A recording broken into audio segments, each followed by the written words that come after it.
kepada seluruh keluarga besar kajian Ciniru, yang semoga Allah senantiasa menghangatkan kita dengan hati yang selalu sadar bahwasanya tidak ada tujuan terbesar dalam kehidupan kita kecuali adalah Allah. Hidup itu adalah bagaimana kita membesarkan nama Allah. Hidup itu bukan hanya tentang bagaimana kita membesarkan tentang ego kita, membesarkan tentang perasaan kita, membesarkan tentang emosi kita, yang melupakan kita bahwasanya hidup itu bertujuan bukan untuk membangun itu semuanya. Tapi hidup itu adalah bagaimana kita membesarkan nama Allah di dalam setiap kehidupan kita. Banyak manusia yang terkadang di dalam perjalanan hidup mereka itu membesarkan emosinya. Sehingga selalu membela emosinya ketika terjadi sesuatu. Dan mereka melupakan bahwasanya di balik emosi itu ada jalan keridhaan ketika kita menyesuaikan emosi kita karena Allah. Banyak orang yang terkadang hidup itu mendewa-dewakan perasaan. Sehingga ketika perasaannya terluka ataupun perasaannya tidak nyaman, maka dia bertindak melampaui batas. Padahal dia lupa terkadang Allah itu menguji kita dengan perasaan supaya kita dapat diketahui apakah kita lebih mendahulukan dan lebih mendewakan Allah daripada perasaan kita.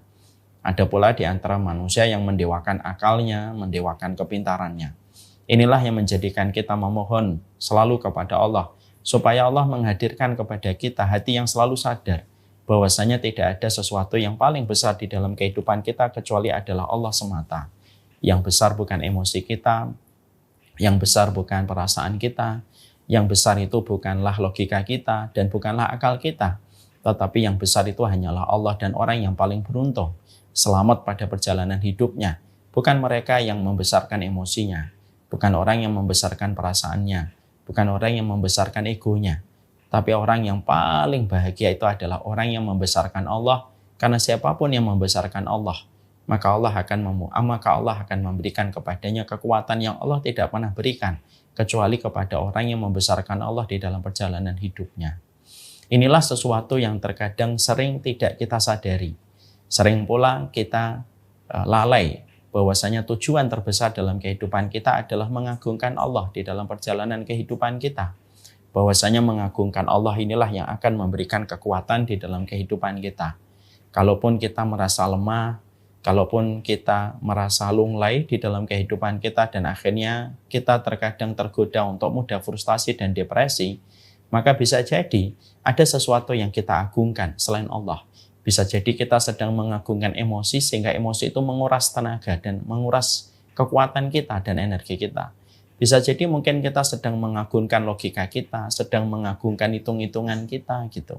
Lalu menjadikan kita lupa bahwasanya semua itu hanyalah menghabiskan energi, menguras kekuatan di dalam kehidupan kita, dan tentunya justru semakin menjadikan kehidupan kita mudah terpuruk dan mudah terperosok dan terkubur di dalam masalah yang kita dapatkan. Inilah yang menjadikan kita memohon kepada Allah, ya Allah, berikan hati kami hati yang sadar bahwasanya tujuan kami di dalam hidup bukan untuk emosi, bukan untuk perasaan, bukan untuk mood, bukan untuk logika, tapi untukmu ya Allah. Sehingga tidaklah kami melalui semua itu ketika kami sedang diuji emosi kami, sedang diuji dengan mood kami. Semoga kami senantiasa mengembalikan bahwasanya yang kami harapkan adalah ridho-Mu semata. Inilah perkara yang senantiasa kita mohonkan kepada Allah. Semoga Allah memberikan kepada kita hati yang senantiasa sadar. Tidak ada perkara yang paling besar kita agungkan kecuali adalah Allah semata. Alhamdulillah, tentunya senantiasa kita menata kesyukuran kita kepada Allah atas setiap nikmat yang Allah berikan kepada kita dan setiap anugerah yang Allah berikan kepada kita.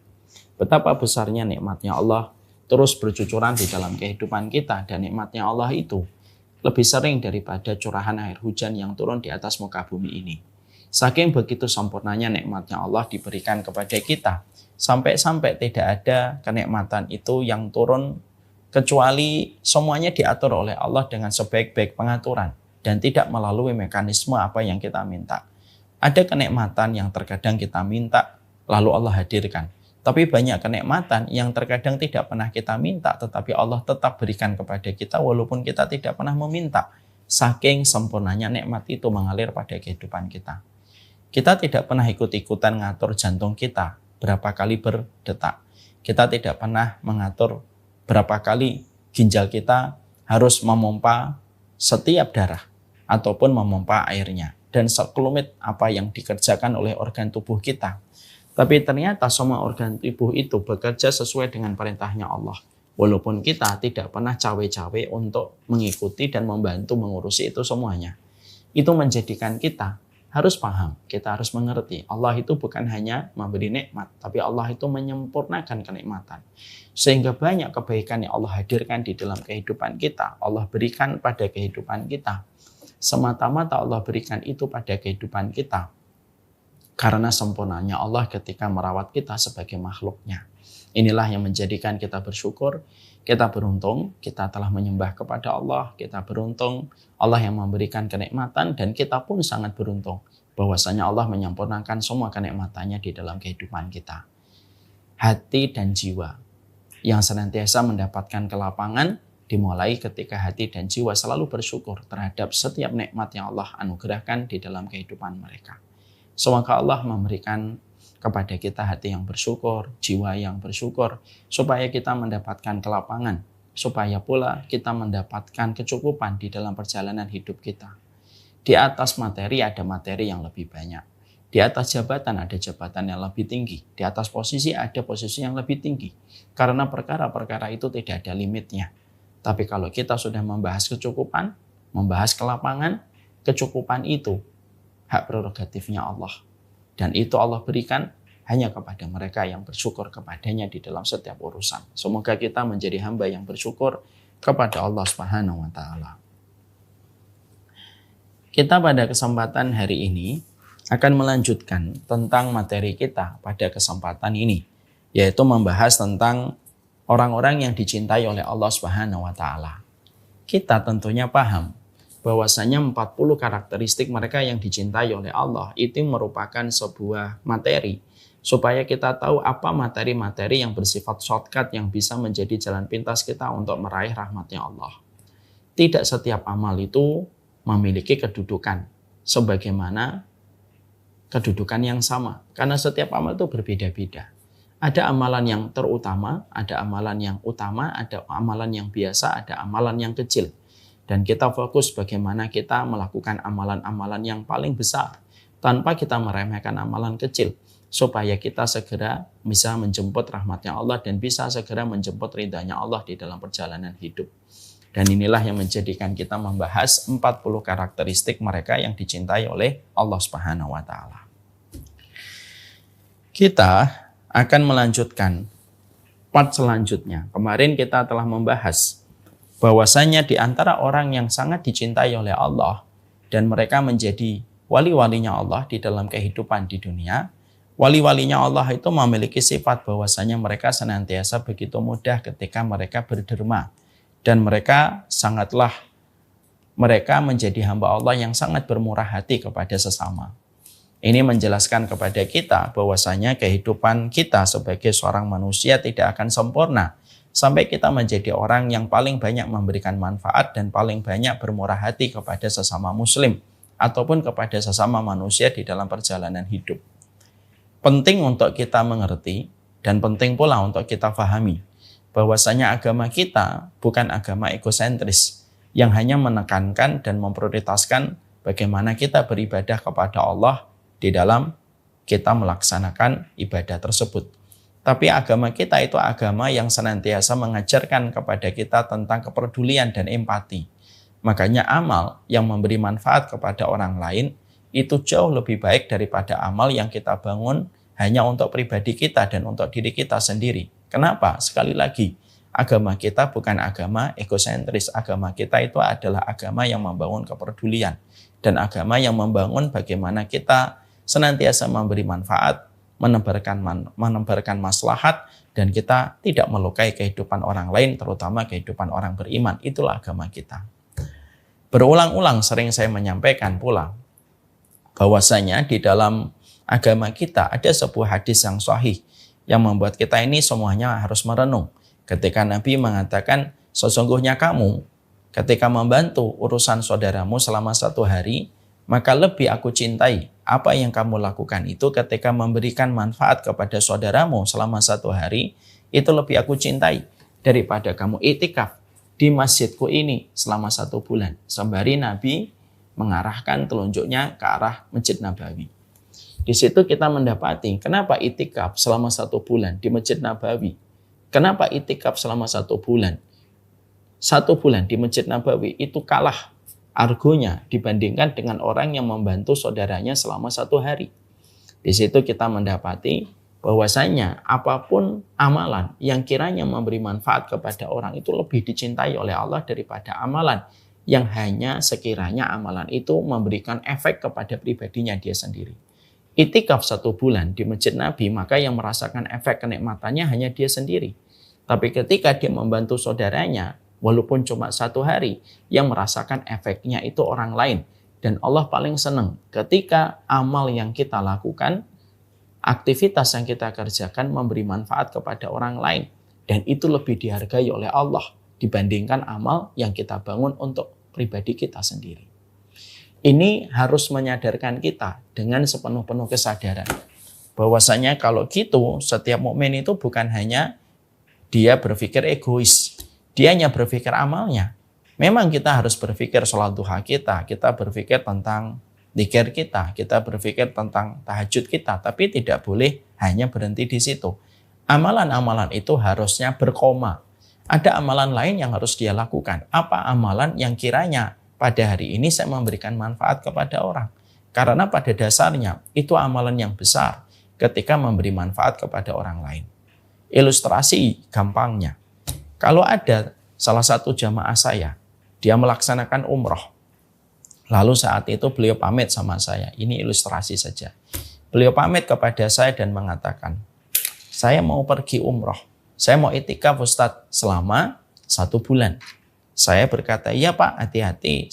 Moga-moga selama 1 bulan Bapak diberikan kesehatan. Karena bertahan di Masjid Nabawi, tidak keluar di Masjid Nabawi, dan hanya bertahan di masjid doang tanpa keluar dari masjid itu bukan perkara yang gampang, itu perkara yang berat. Saya mengatakan, selamat ya Pak, semoga sehat-sehat saja selama 1 bulan. Lalu tiba-tiba telepon saya berdering. Dan ada salah satu adik kelas saya mungkin berkata, Ustadz, ya saya ingin pergi ke Palu karena baru saja ada gempa. Misalkan ini kejadian beberapa tahun yang lalu. Saya lalu berkata, berapa lama antum di Palu? Ya untuk gawat darurat karena baru saja terjadi gempa misalkan, ya mungkin saya akan di Palu minimal 7 hari Ustadz. Maka sesungguhnya ketika dua-duanya ikhlas, yang umrah dan itikaf itu ikhlas, yang pergi ke Palu untuk membantu saudara-saudara yang sedang tertimpa musibah itu, mereka berada di Palu 7 hari dan mereka ikhlas, maka ketika kita timbang dalam perspektif ilmu dan dua-duanya berada di dalam keikhlasan, mana yang lebih besar? Yang paling Allah cintai di antara keduanya. Maka yang paling besar, yang Allah cintai di antara keduanya itu adalah mereka yang ada di Palu. Karena 7 kali itu, 7 hari dikalikan 30. Berarti sama dengan 210 hari dia itikaf di Masjid Nabi tanpa dia keluar dari Masjid Nabi. Bukan hanya 30 hari, tapi 210 hari. Itu menunjukkan kepada kita ini adalah agama kita. Agama kita itu agama yang agama ini memberikan kepada kita manfaat. Makanya salah besar. Dan bisa jadi ini menjadi sebuah presiden yang tidak baik. Kalau banyak muslim itu menganggap bahwasanya yang paling terbaik itu adalah amalan makhdoh. Yang dia kerjakan sendiri, yang dia lakukan sendiri. Tapi dia tidak pernah empati, tidak pernah simpati, dan tidak pernah mengulurkan manfaat dan menebarkan maslahat kepada orang. Bukan ini cirinya umatnya Nabi, bukan ini. Tapi cirinya umatnya Nabi SAW adalah mereka senantiasa memberikan manfaat, menebarkan kasih sayang, menjadi orang yang bermurah hati ketika dia memberi manfaat dengan hartanya, dengan tenaganya, supaya dia bisa memberikan kebaikan kepada orang lain. Maka inilah yang dicari dari umatnya Nabi Muhammad hari ini. Ya, hari ini banyak sekali orang yang beribadah tetapi ego dengan ibadah dia sendiri. Padahal ibadah pun tidak boleh ego. Ibadah itu tidak boleh hanya untuk memenuhi ambisi kita dan memenuhi keinginan kita. Ibadah pun salah satunya adalah ibadah itu harus terbangun bagaimana selain ibadah yang kita lakukan, ibadah ini pun harus memberikan kepada kita sebuah dorongan supaya kita memberi manfaat kepada orang. Karena sekali lagi, Allah sangat mencintai amal. Di mana amal itu kiranya bisa memberi manfaat kepada banyak orang. Semakin banyak manfaat yang kita berikan kepada banyak orang, semakin Allah akan mencintai kita, meridhoi kita, dan merahmati kita. Dan semakin banyak persoalan kehidupan kita yang akan ditolong oleh Allah selama kita banyak menebarkan manfaat kepada orang di sekitar kita. Itulah fungsi hambanya Allah. Dia hidup, dia bertumbuh, dan memberikan kebaikan kepada orang. Dia tidak hanya hidup hanya untuk kepentingan pribadinya. Dia tidak hanya hidup untuk kepentingan individualistisnya, tapi dia hidup untuk memberi manfaat dan menebarkan maslahat di dalam kehidupan. Ini yang harus kita mengerti. Ya. Ini pula yang menjadikan kita bisa memahami apa yang dikatakan oleh para ulama terdahulu. Para ulama terdahulu mereka sampai mengatakan kun nahran wala takun bi'ran.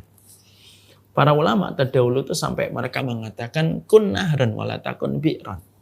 Jadikanlah dirimu sebagaimana sungai. Jangan engkau menjadikan dirimu sebagaimana sumur. Sumur itu susah diambil manfaatnya, Ibu dan Bapak. Sumur itu kalau diambil harus memakai timba. Minimal harus pakai pompa. Dipakai mancing tidak bisa. Dipakai untuk mandi dan berenang tidak bisa. Dipakai buang kotoran tidak bisa. Sumur itu menggambarkan tentang pribadi-pribadi muslim yang dia mungkin beribadah, tapi dia susah diambil manfaatnya. Dimintain tolong, tidak bisa. Ketika tetangganya dan orang lain sedang kesulitan, dia tidak pernah memberikan kemudahan. Dia hanya hidup untuk dirinya sendiri. Dan orang yang hidup hanya untuk dirinya sendiri, maka dia akan kerdi dalam kehidupannya. Kalau hidupnya hanya untuk dirinya sendiri. Sebagaimana sumur. Sumur itu ya hanya begitu saja. Memang memberi manfaat, memberikan air, tapi syaratnya banyak. Syarat itu yang menjadikan akhirnya dia sulit untuk memberikan manfaat kepada orang lain. Beda dengan sungai. Sungai itu mudah memberi manfaat kepada orang di sekitar. Itu sungai.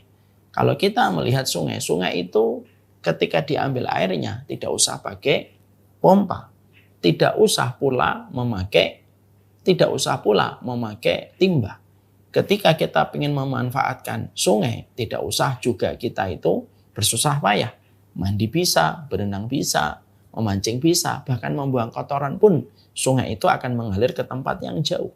Untuk memberi arti kepada kita bahwasanya kehidupan kita harus diwakili sebagaimana seorang muslim yang berkarakter dan berfilosof sebagaimana sungai. Dia mudah memberi manfaat. Orang di sekitarnya mendapatkan manfaat dari senyumannya, mendapatkan kelegaan ketika dia mengucapkan kalimat-kalimat yang baik, mendapatkan rasa gembiranya ketika dia mengeluarkan humornya tidak menyakiti, ketika dia juga menjaga perasaan orang, dan dia mendapatkan kemudahan ketika mendapatkan kesulitan, orang itu akan memberikan kepada kita setetes pertolongan untuk kita. Itulah harusnya kehidupan ideal seorang muslim, sebagaimana filosofnya air sungai. Terus memberi manfaat dan tidak boleh sebagaimana sumur yang begitu sulit diambil manfaatnya. Maka pada dasarnya muslim pun secara filosof air dan sumur yang dikatakan oleh para ulama, sebenarnya muslim pun terbagi menjadi dua. Ada muslim yang pada dasarnya setelah dia beribadah kepada Allah, sudah menyadari tujuan hidupnya, lalu dia tidak lagi berada pada kubang dan jurang kemaksiatan, maka mereka sudah memperbaiki hidupnya. Ketika memperbaiki hidupnya ada dua. Ada tipe seorang muslim, dia fokus ibadah mahdhah, tapi sulit untuk mendapatkan kebaikan dari dirinya. Dia masuk ke rumahnya, tidak pernah keluar, tidak pernah bersosialisasi, tidak pernah berinteraksi, tidak pernah tahu ada tetangganya yang lapar, tidak pernah tahu masalah yang dihadapi oleh warga di sekitarnya, tidak pernah tahu masalah yang dihadapi oleh dakwah. Yang penting dia sholat, ke masjid, pulang. Sholat, pergi ke masjid, pulang. Masalah yang dihadapi oleh ibunya tidak ngerti. Masalah yang dihadapi keluarga besarnya pun dia tidak pernah memberikan pertolongan. Dia hanya fokus antara dia dengan ibadah yang dia tujukan. Ada pribadi muslim itu tidak sedikit sebagaimana karakternya, sebagaimana karakter sumur. Begitu susah diambil manfaatnya. Kalaupun bisa diambil manfaatnya itu begitu sulit dan tidak mudah. Ada seorang muslim setelah memperbaiki jalan hidupnya, maka Allah memberikan kepadanya jalan kemudahan. Dia memperbaiki hidupnya, dia memperbaiki ibadahnya, tetapi dia begitu mudah memberi manfaat kepada orang. Dia mudah memberi manfaat kepada orang. Dia pergi ke masjid, tapi setiap dia di masjid, dia bersosialisasi dengan tetangganya, dan dia bertanya apa masalah yang mungkin dia bisa berikan. Ketika ada tetangganya butuh bantuan, dia datang. Ketika tetangganya ada yang sakit, dia datang membawa makanan. Ketika ada orang yang meninggal dunia, dia sigap untuk mendatanginya dan memberikan bantuan sesuai dengan kemampuannya. Itu semuanya merupakan pribadi seorang muslim selayaknya air sungai yang begitu mudah memberi manfaat. Kita, keluarga besar Ciniru, kita ini berada di antara dua ini. Kita berada di antara dua ini. Kita bisa memilih sebagaimana filosof kita, sebagaimana sumur. Kita ngaji, pulang ke masjid, pulang. Nggak peduli apapun yang terjadi. Dan tidak pernah memberi manfaat kepada orang. Bahkan keluarga kita pun tidak mendapatkan manfaat dari kita sedikit pun. Atau kita yang kedua, kita tetap memperbaiki kehidupan kita, ibadah kita kepada Allah, kita ke masjid, tapi kita bersosialisasi, kita ikut taklim, tetapi kita juga ikut merasakan apa yang sedang dirasakan oleh orang di sekitar kita. Lalu kita mencoba untuk membantu, mungkin membantu kita, membantu urusan dakwah, sama-sama meringankan beban dakwah, ataupun kita bisa merasakan dan memberikan empati kepada keluarga di sekitar kita dan warga yang ada di sekitar lokasi kita bertinggal. Dan itulah yang harusnya kita miliki. Karena umatnya Nabi hari ini secara kasar itu terbagi menjadi dua kelompok ekstrem, dua kelompok ini. Ada yang mengikuti kelompok yang pertama, ada yang mengikuti kelompok yang kedua. Dan kalau kita mengikuti panduan sunnah sebagaimana hadis yang tadi kita dengarkan dari baginda Nabi, maka tidak ada panduan sunnah kecuali panduan sunnah itu menuntun kita supaya tidak masuk kepada kelompok yang pertama, tetapi masuk kepada kelompok yang kedua. Yang kiranya kita itu suka berderma dan kita bermurah hati kepada sesama saudara kita. Itulah poin penting dalam poin ini. Sebelum nanti kita bahas bagaimana keutamaan mereka yang berderma. Jadi inilah yang menjadikan kita akhirnya memahami betul bahwasanya kebaikan kita tidak hanya diukur dari seberapa seringnya kita melakukan sholat. Kebaikan kita memang diukur dari seberapa seringnya kita melakukan sholat, tetapi kebaikan kita pun diukur seberapa banyak orang mendapatkan manfaat dari kita. Memang begitu. Saya contohnya Bapak dan Ibu. Saya itu orangnya introvert. Orangnya introvert. Kalau lebih tepatnya ambivert lah. Ya saya itu aslinya introvert tapi harus berhadapan dengan banyak orang. Kadang-kadang kita itu ketika ada yang konsultasi, kita ini memberikan waktu tidak sedikit. Kadang setengah jam, kadang 1 jam, kadang juga 2 jam belum tentu cukup. Terkadang ada kayak bisikan setan saya ngerasa itu. Lebih baik baca kitab, lebih baik kita tilawah gitu. Tapi kalau kita tidak paham ilmunya, kita akan menuruti perasaan kita. Ya sudah lebih baik tilawah deh. Daripada kita harus menghadapi konsultasi orang. Padahal konsultasi orang bisa jadi orang yang datang berkonsultasi. Walaupun terkadang mereka datang tidak sesuai dengan jadwal ataupun belum pernah mengajukan jadwal tiba-tiba datang. Yang kita pikirkan itu adalah membantu mereka sampai akhirnya mereka lega dengan masalah yang mereka jumpai. Terkadang ini lebih dicintai oleh Allah daripada kita sekedar tilawah, daripada kita sekedar membaca kitab. Tapi ternyata ketika membaca kitab, manfaatnya hanya kembali kepada diri kita. Nah, sekali lagi inilah yang menjadikan kita memahami betul betapa pentingnya kehidupan kita itu membangun kehidupan akhlak. Dan salah satu akhlak kita apa? Memberi manfaat kepada orang lain. Itulah salah satu karakter tertinggi pada kehidupan sunnah. Salah satu karakter tertinggi pada kehidupan sunnah itu memberi manfaat kepada orang banyak. Semampu kita. Sesuai dengan kemampuan dan kekuatan yang Allah berikan kepada kita. Saya akan sampaikan kisah nyata Ibu dan Bapak. Saya pernah ketika akan memasukkan salah satu anak saya ke sekolahan, saya diajak ngobrol dengan salah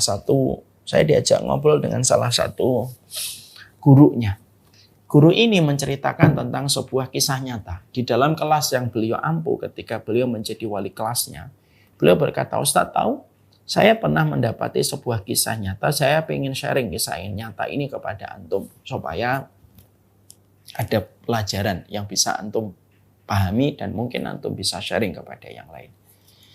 Saya tanya, "Gimana Pak Ustadz?" Gitu. Saya berkata kepada beliau, guru ini atau ustadz ini yang menjadi wali kelas pada sekolahan yang saya akan menyekolahkan anak saya. Dia berkata, di sekolah saya itu ada 2 murid yang berbeda. Murid yang pertama, muridnya pintar sekali, hafalannya banyak. Dan dia dinobatkan sebagai siswa di kelas kaya yang paling banyak hafalannya, melejit daripada yang lainnya. Ada yang kedua, ada anak yang kedua tidak sebanyak hafalan sebagaimana yang pertama, tapi orangnya mudah membantu, orangnya lembut, akhlaknya baik, tidak tega ketika melihat temannya membutuhkan pertolongan, paling empati sama guru kalau gurunya sudah datang ke kelas. Ini yang kedua, hafalannya tidak sebanyak yang pertama. Hafalannya tidak sebanyak yang pertama. Satu waktu tiba-tiba qadarallahu ma yasha. Tiba-tiba yang terjadi itu adalah 2 siswa ini, 2 murid saya ini, dua-duanya jatuh sakit. Dua-duanya jatuh sakit berbarengan pada hari yang sama. Ketika saya mengabsensi, saya mendapati fulan yang pintar ini sakit, fulan yang tidak terlalu pintar ini juga sakit. Ketika akhirnya kami menyampaikan materi, pelajaran, akhirnya waktu istirahat, baru saja waktu istirahat datang, maka sebagian besar dari anak-anak siswa saya di kelas itu langsung menghampiri saya dan berkata, Pak Ustadz, iya, yuk kita jenguk yuk fulan ini, kita jenguk teman kita yang sakit ini yuk Pak, nanti habis pulang sekolah kita mampir sebentar ke rumahnya boleh nggak? Kita pengen jenguk dia sebentar aja gitu. Ternyata siswa-siswa yang ada di kelas saya saat itu, mereka menyebutkan nama satu siswa yang mereka ngebet sekali untuk menjenguknya. Siapa siswa yang paling mereka ingin jenguk? Siswa yang pintar, yang tidak terlalu pintar, yang empatinya baik, yang suka menolong, suka memberi manfaat, suka berbagi makanan kepada mereka. Itulah yang mereka inginkan. Ayo Pak Ustadz datang ke rumahnya, yuk sebentar aja. Kita kehilangan dirinya ketika dia sakit, ketika tidak masuk ke kelas kita hari ini. Ternyata yang satunya, yang pintar ini tidak disebut oleh mereka. Sampai gurunya yang akhirnya gurunya yang mengatakan sama beliau, ya sama mereka, ya temannya satunya gimana gitu. Ya udah nanti temannya satunya juga kita jenguk dia Pak, tapi setelah jenguk yang ini ya. Hal ini bukan ilustrasi, ini kisah nyata yang disampaikan seorang guru di sebuah sekolahan Islam. Ketika beliau menyampaikan kisah itu kepada saya, Masya Allah, kisah itu memberikan kepada kita perspektif yang luar biasa. Kenapa Islam itu menempatkan amal ketika kita memberi manfaat, ketika kita berderma, ketika kita bermurah hati, itu ditempatkan menjadi salah satu di antara amalan-amalan prioritas dan amalan shortcut yang bisa menembus rahmatnya Allah dan lapisan keberkahan dalam kehidupan kita.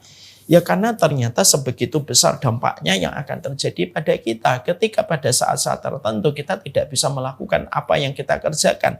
Mungkin ketika kita mendapatkan musibah, ketika kita mendapatkan sakit. Ternyata orang yang kita berikan investasi kebaikan, mereka itulah yang datang pertama kali dengan tulus dan dengan ikhlas untuk memberikan kebaikan pula kepada kita ketika mereka ingat kebaikan yang pernah kita berikan kepada mereka. Jadi memang tidak salah kalau algoritma di dalam agama kita sebagaimana yang Allah terangkan di dalam surat Al-Isra ayat yang ke-7. In ahsantum li anfusikum. Kalau kamu berbuat baik sebenarnya kamu sedang berbuat baik kepada dirimu sendiri. Kalau kamu berderma itu sebenarnya kamu sedang berderma kepada diri kita sendiri. Kalau kita berinfak sebenarnya kita sedang berinfak kepada diri kita sendiri. Cuma dengan pola waktu yang panjang ke depan. Itu menjelaskan kepada kita, Masya Allah ya, ternyata pada kehidupan ini kita semakin paham gitu. Jadi ketika Allah memerintahkan kita bermurah hati, kita harus paham kenapa Allah itu menyuruh kita untuk berderma. Kenapa Allah itu menyuruh kita untuk bermurah hati. Maka sesungguhnya kita harus paham dulu, supaya kita tidak hanya memahami bahwasanya kita ini harus baik. Jangan sampai salah paham. Jangan sampai salah paham. Salah pahamnya itu apa? Kita ini harus berbuat baik ya karena kita pengen dapat pahala semata. Padahal itu salah. Ini salah ini. Kita harus memahami why-nya. Kenapa sih Allah itu menempatkan amalan berderma dan amalan ketika kita bermurah hati itu merupakan perintah yang sangat besar keutamaannya untuk kita di sisi Allah. Kenapa ini menjadi amalan puncak-puncaknya kebaikan itu berderma dan bermurah hati? Kan kita harus paham dulu. Pada pertemuan kita sebelumnya kita sudah membahas itulah kenapa kita harus memiliki kelapangan supaya kita bisa membantu orang. Apa kekayaan yang tercela, apa kekayaan yang terpuji. Sekarang kita bahas kenapa ada perintah kita untuk senantiasa berbuat kebaikan. Kenapa sampai Rasulullah pun membuat permisalan bahwasanya orang yang berbuat baik itu dibandingkan dengan orang yang itikaf selama 1 bulan di masjidnya Nabi. Ini kan harus kita paham dulu. Kalau kita salah perspektifnya, maka akhirnya bisa mengakibatkan banyak hal yang tidak baik. Akhirnya apa? Kita tidak akan konsisten nanti. Kita nggak akan konsisten nanti untuk berbuat baik. Karena kita tidak paham kenapa sih kita berbuat baik.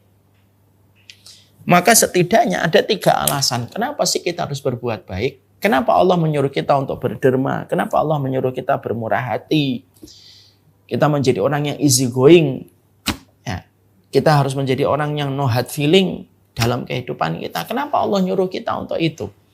Maka yang pertama, kata para ulama adalah sebagaimana di dalam surat Al-Isra ayat yang ke-7 dan sebagaimana di dalam surat Ar-Rahman ayat 60. Di dalam surat Al-Isra ayat yang ke-7 itu apa? In asantum li anfusikum. Ya kamu berbuat baik itu ya sedang kamu berbuat baik sendiri.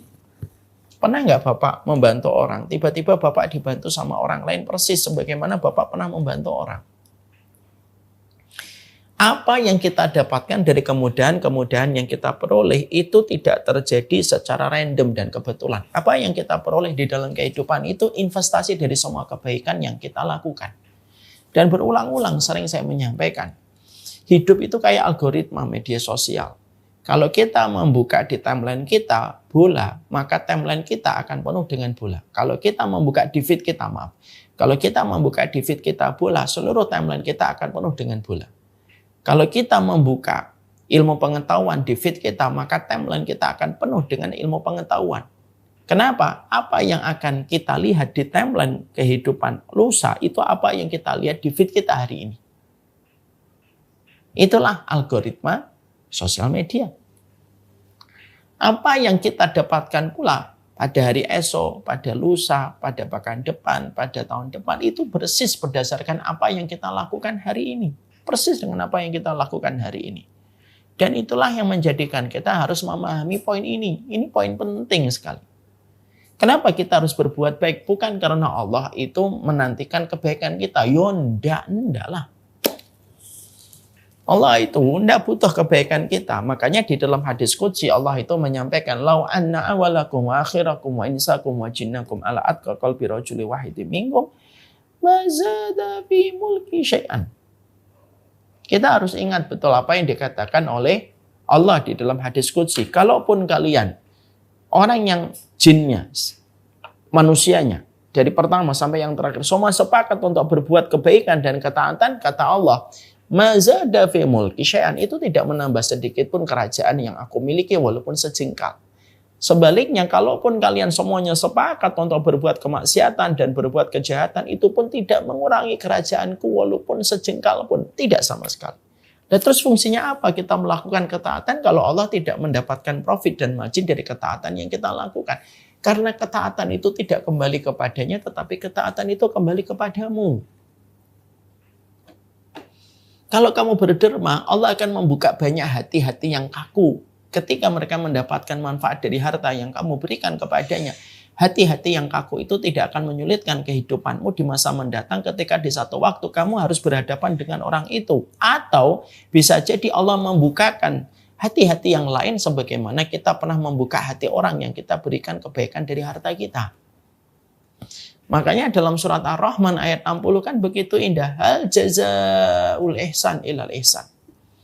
Tidak ada balasan atas setiap perbuatan baik kecuali perbuatan baik. Kan begitu. Orang yang tidak pelit kepada ibu dan bapaknya akan mendapati anaknya tidak akan pelit kepadanya sebagaimana dulu dia tidak pelit kepada ibu dan bapaknya. Sebagaimana itulah ihsan. Itulah ihsan di dalam kehidupan kita. Sehingga akhirnya disitulah kita memahami kenapa kita harus berbuat baik di dalam kehidupan kita. Kenapa kita harus berderma dengan harta yang kita kumpulkan. Silakan bekerja keras silahkan untuk mengambil kekayaan. Selama dengan niatan kekayaan itu kita akan pakai untuk berderma dan bermurah hati kepada sesama muslim. Silahkan. Tidak ada masalah. Dan kita harus paham why-nya yang pertama. Kenapa kita harus berbuat baik? Karena kebaikan kita itu datang disebabkan karena kebaikan yang pernah kita berikan. Karena hidup itu investasi dari apa yang kita pernah perbuat. Kalau dalam pelajaran bahasa Indonesia di waktu kita kecil, apa yang kita tanam, itulah yang kita tuai. Begitulah. Begitulah mekanisme kehidupan kita. Tidak lebih, tidak kurang. Tidak lebih, tidak kurang. Sehingga akhirnya menjadikan kita memahami betul. Inilah yang menjadikan kita paham. Supaya apa? Kita berangkat dari titik tolak yang benar di dalam kehidupan kita. Titik tolaknya itu apa? Titik tolaknya itu yaitu adalah jangan pernah kita. Titik tolaknya itu adalah janganlah kita pernah merasa bahwasanya kalau kita berbuat baik, perbuatan baik itu hanya untuk Allah. Enggak. Perbuatan baik itu akan kembali kepada diri kita dalam wujud-wujud yang sama atau wujud yang lebih dari apa yang kita lakukan. Orang tidak akan pernah menikmati manasnya mangga kalau dia tidak pernah menanam benihnya mangga. Itu bahasa kasarannya semacam itu. Orang tidak akan pernah merasakan nikmatnya rambutan kalau dia tidak pernah menanam rambutan. Ini ibarat kasarnya, jangan nanti dijawab, lah saya kan bisa beli Ustaz. Lah beli itu kan termasuk kamu berikhtiar kan? Artinya, kalau kita ingin merasakan manisnya rambutan, manisnya mangga, bersusah payahlah ketika memberi kebaikan, bersusah payahlah ketika kita terus bermurah hati, karena kemurahan hati kita akan berdampak kepada kebaikan yang kita peroleh dan kita dapatkan. Ini yang pertama. Yang kedua yang kita harus mengerti adalah, kenapa kita harus berbuat baik, berderma, dan kita akan bermurah hati. Karena sesungguhnya kebaikan itu bukan hanya berdampak kepada setiap kebaikan yang akan kita peroleh, tetapi sesungguhnya setiap kebaikan itu menjadi pemadam setiap bala dan menjadi pemadam setiap musibah yang akan terjadi di masa mendatang. Allah memadamkan setiap bala dan Allah memadamkan setiap musibah persis berdasarkan kepada apa yang pernah kita tanam di dalam kebaikan kita. Karena kita pada kehidupan tidak akan pernah lepas dari bala dan musibah. Siapa yang akan meringankan bala dan musibah itu? Apa perkara yang meringankan bala dan musibah? Dan apa perkara yang menghindarkan kita dari bala dan musibah? Ya perbuatan baik yang kita lakukan dan perbuatan baik yang kita kerjakan. Itulah kenapa Nabi Muhammad diperintahkan memiliki akhlak yang baik sebelum beliau memikul tugas kenabian ketika menjadi seorang Rasul. Karena perbuatan baiknya Nabi yang akhirnya melembutkan hati setiap para sahabat beriman. Dan kelembutan hati para sahabat ketika mereka itu beriman yang menjadikan akhirnya Nabi itu mendapatkan banyak pertolongan dari para sahabat ketika mengemban tugas dakwah, ketika menyampaikan risalah kenabian kepada kehidupan manusia. Ya? Kita harus ingat pada surat Asy-Syura ayat 30, "Wa ma asabakum min musibatin fabima kasabat aydikum wa ya'fu an katsir." Tidak ada musibah yang menimpa kepadamu kecuali apa yang kamu lakukan sendiri. Dan Allah mengampuni sebagian besar dari kesalahan yang pernah kita kerjakan dan pula kita lakukan. Itu memberikan arti kepada kita, Masya Allah ya. Betapa besarnya kehidupan kita itu. Betapa banyaknya kemungkinan perkara yang akan kita hadapi di masa mendatang. Cara kita untuk mengantisipasi dan mewaspadai setiap musibah yang bisa menimpa kepada kehidupan kita itu apa? Cara mewaspadainya itu sederhana. Pastikan bahwasanya dirimu melakukan kebaikan karena kebaikan itu merupakan perkara yang bisa menghindarkan kita dari bala dan musibah. Itulah yang Allah tetapkan dalam kehidupan kita. Ya. Ada sebuah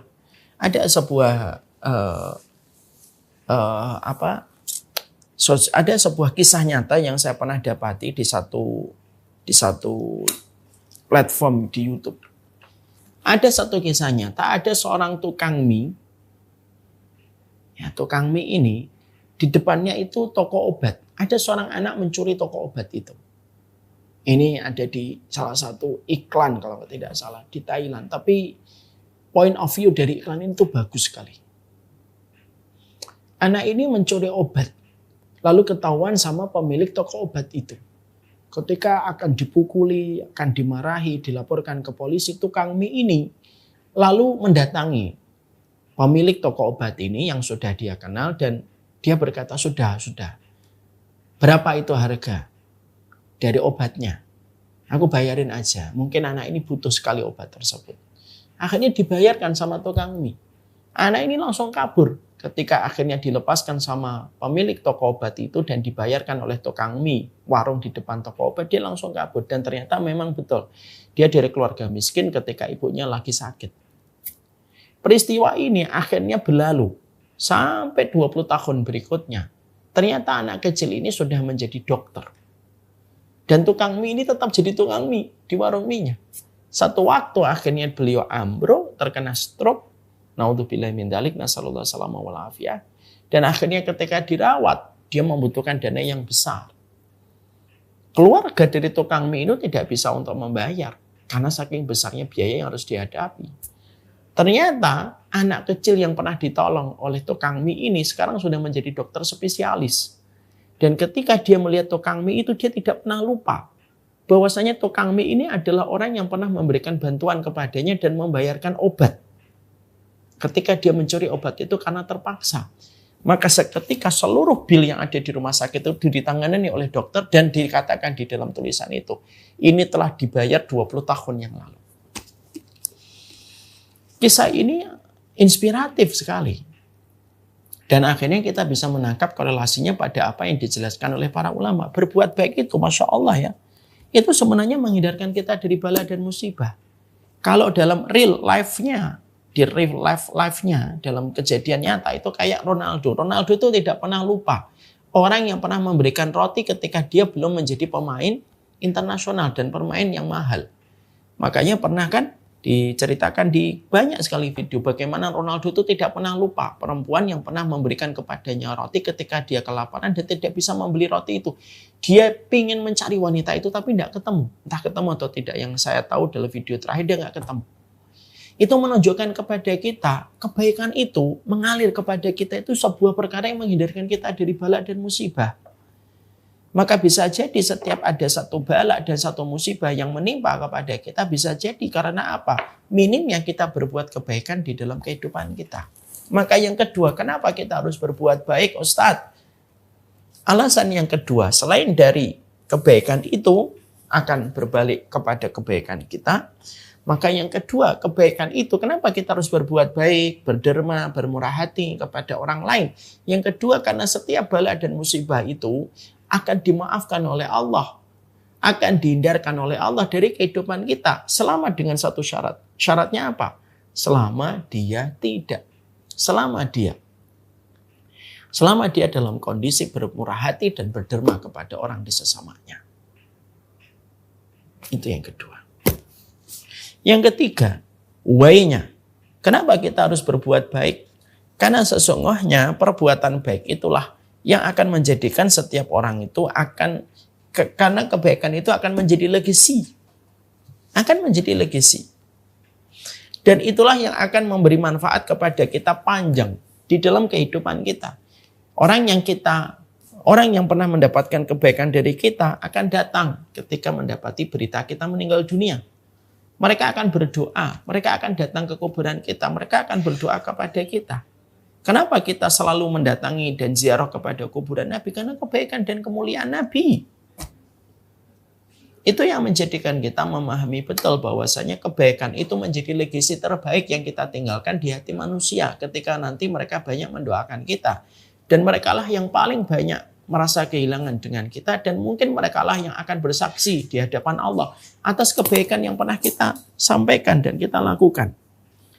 Jangan diremehkan testimoni orang yang hidup kepada orang yang mati. Kenapa? Karena testimoni orang yang hidup kepada orang yang mati itu menjadi saksian Allah di atas muka bumi ini. Kalau ibu dan bapak meninggal dunia, mas dan mbak meninggal dunia, karena mas bermurah hati, berderma banyak gitu. Lalu orang itu datang satu persatu kepada mas. lalu berkata ini orang baik ya Allah. Kesaksian kita orang yang hidup ketika mengatakan orang itu baik itu langsung diterima oleh Allah.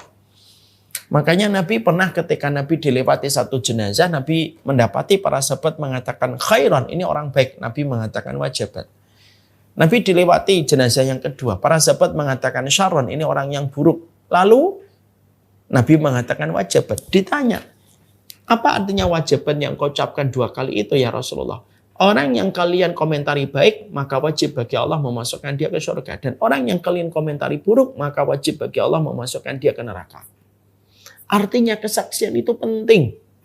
Legasi kita itu umur kita. Legasi yang kita tinggalkan itu merupakan umur kita yang kedua. Dan merekalah yang tentunya akan memberikan keberkahan di dalam kehidupan kita. Saya tutup dengan kisah nyata. Ada salah satu keluarga dari Syamila. Beliau pernah bercerita kepada kami tentang kakeknya. Kakeknya ini ketika sudah meninggal dunia, keluarganya itu merasa kakeknya itu baik. Tapi ya standar lah kebaikannya. Nah, mereka yang mencintai kakeknya.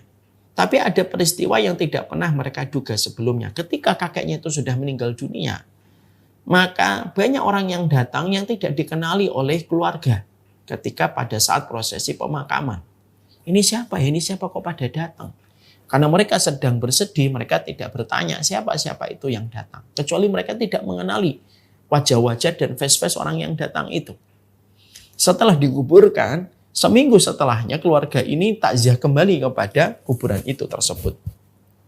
Ketika takziah, maka penjaga kuburan berkata, Pak, Bu, maaf nih, saya pengen ngasih informasi. Itu yang meninggal siapa gitu. Kakek kami, nenek kami, kakek kami. Maaf. Iya itu saya heran tuh kuburan yang paling rame itu semenjak dikuburkan. Setiap hari ada aja orang datang dan berbeda-beda. Dan ternyata keluarganya pun kaget. Loh kok kemarin pas ketika meninggal banyak orang datang yang tidak kami kenali. Ini ketika sudah di kuburan juga banyak orang yang ternyata datang. Silih berganti ke kuburannya. Akhirnya selidik. Akhirnya mereka bertanya kepada salah satu orang yang tertangkap dalam tanda petik takziah kepada kakek mereka. Ditanya, Bapak ini siapa? Kok kami tidak kenal? Lalu mengalirlah cerita, saya adalah orang yang pernah ditolong kakeknya kalian.